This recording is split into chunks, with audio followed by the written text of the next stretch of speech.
जय श्री राम मित्रों। एक ऐसी नीच घटना घटी है जिसने पूरी मानवता को शर्मसार करके रख दिया है। मानवता की सारी चरम सीमाएं पार कर दी हैं। कांग्रेस के पूर्व सचिव पंकज पूनिया ने अपने ट्वीट में लिखा है कि भगवाधारी संघी बलात्कारी हैं। ये कब्रिस्तानों से लाशों को निकालकर बलात्कार करने वाले लोग हैं।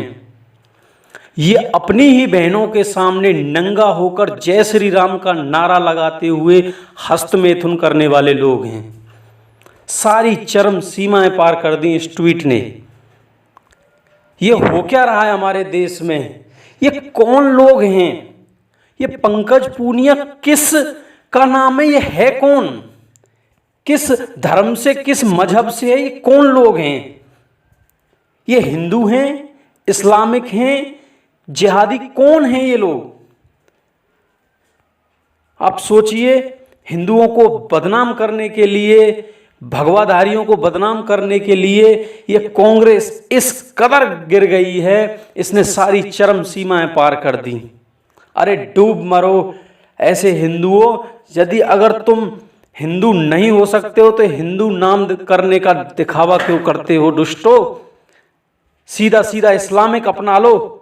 आज इस ट्वीट के बाद कोरे मुल्ला, मौलवी, अजरुद्दीन, खबरुद्दीन, निजामुद्दीन, इस ट्वीट के बाद जितने भी मुल्ला, मौलवी, मदरसे छाप, जिहादी, सारे लोग एक साथ हो गए हैं। ये हो क्या रहा है? और हम ये पाठ पढ़ाते हैं, बांटा किसने है? ईश्वर धर्म नहीं सिखाता। ईश्वर ने इंसान बनाए हैं, धर्मों को नहीं बनाया। ईश्वर एक है।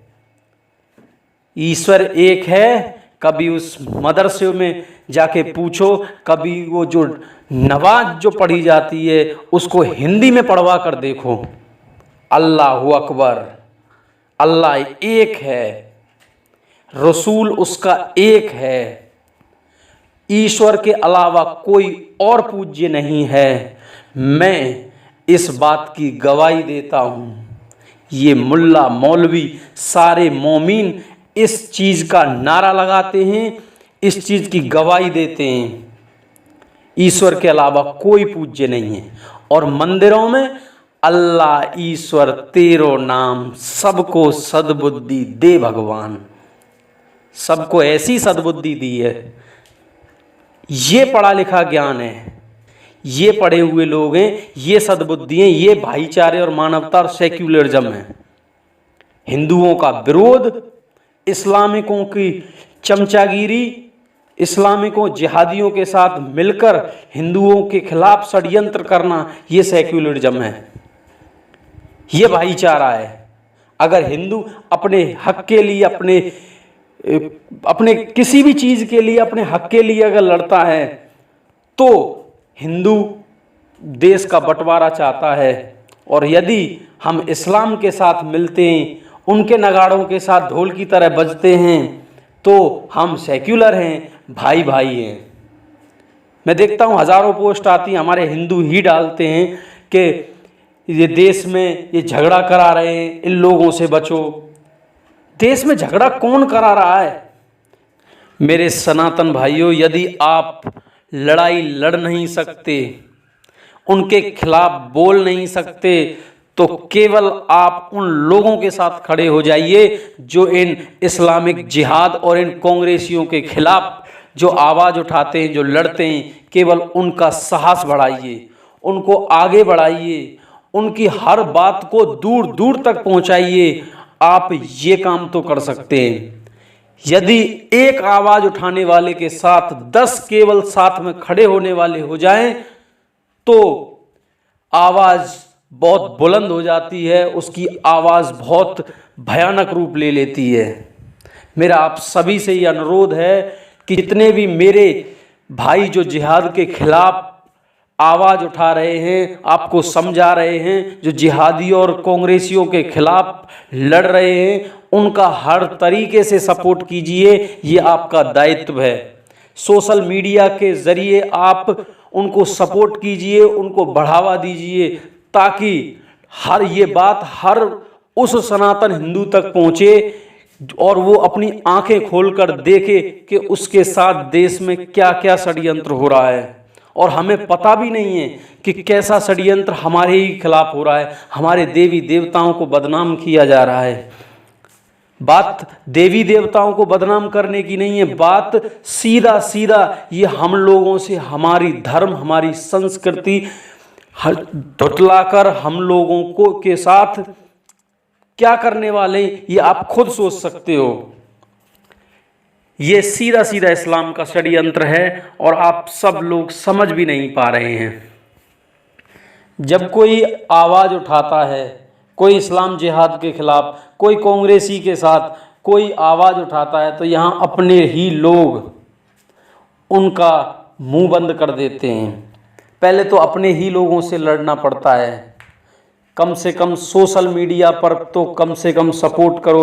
मैं देखता हूँ ऐसे बहुत सारे लोग हैं जो सोशल मीडिया के माध्यम से आवाज़ उठाते हैं जिहादियों के खिलाफ, लेकिन उनको वहीं अपने ही लोग उनका मुंह बंद करा देते हैं।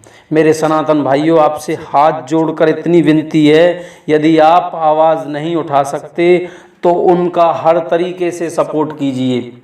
जो लोग यूट्यूब चैनल पर आकर इनके खिलाफ लड़ाई लड़ते हैं, उनको हर तरीके से बढ़ाइए जैसा संभव हो सकता है। मैं आपसे यही कहकर अपना वीडियो ख़त्म करता हूँ कि मैं आपसे फिर कह रहा हूँ, जाग जाओ हिंदुओं, सनातनी बन जाओ। क्योंकि अगर आज नहीं जागे तो बहुत समय निकल जाएगा, हम कुछ भी नहीं कर सकते। अगर आज नहीं जागे तो बहुत देर हो जाएगी। हमें इस बात पर हमेशा पछताना रहेगा कि शायद अगर उस वक्त हम समझ जाते तो आज ये दिन नहीं देखना पड़ता। भाइयों, कम से कम अपने हक के लिए, अपने आने वाले संतान के लिए, इस धर्म के लिए, कम से कम इस धर्म के लिए, भागवत गीता में श्री कृष्ण ने कहा था कि ये जो सामने तुम देख रहे हो, जो भाईचारा तुम देख रहे हो, ये भाई नहीं है, ये अधर्म है, ये अधर्म है और इसका विनाश करना तुम्हारा एकमात्र कर्तव्य है, एकमात्र धर्म है। और यदि तुम इस धर्म के विरुद्ध नहीं लड़ सकते तो तुम भी अधर्म के पात्र हो। आपने देखा होगा पितामह भीष्म, गुरु द्रोणाचार्य, ये सारे लोग एक महात्मा थे, लेकिन केवल उनकी पतन का कारण अधर्म का साथ था।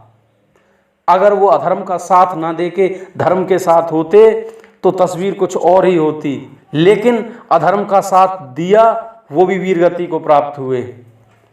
धर्म का साथ दीजिए, मानवता का साथ दीजिए, और इस धर्म और अधर्म की लड़ाई में जो बीच में आए, केवल धर्म का पक्ष लीजिए।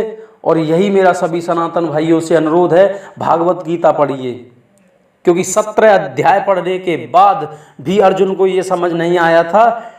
17 अध्याय पढ़ने के बाद भी ये समझ नहीं आया था, तब भी उसे भाईचारा दिखाई दे रहा था। ये मेरा भाई है, ये मेरे गुरु हैं, ये मेरे पितामह भीष्म हैं, इन्होंने मुझे पाला है। 17 अध्याय के बाद भी उसकी समझ में ये नहीं आया।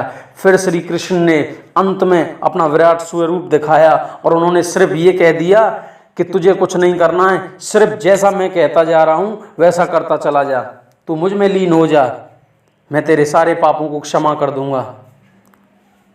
तो सोचिए, जब अर्जुन जैसा धनुर्धर 17 अध्याय सुनने के बाद भी जब वो अपने मार्ग से पथ भ्रष्ट हो सकता है, उसको ये सारी चीज़ें नकारात्मक शक्तियाँ घेर सकती हैं, तो हम किस जगह हैं?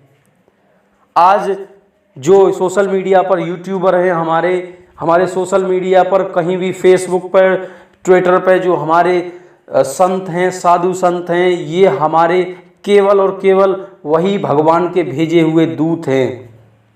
इनकी सुनो और केवल धर्म के पक्ष में रहो, केवल धर्म के पक्ष में, और कुछ नहीं कर सकते, केवल उनका सहयोग करो। जागो सनातनियों, जागो। जय श्री राम।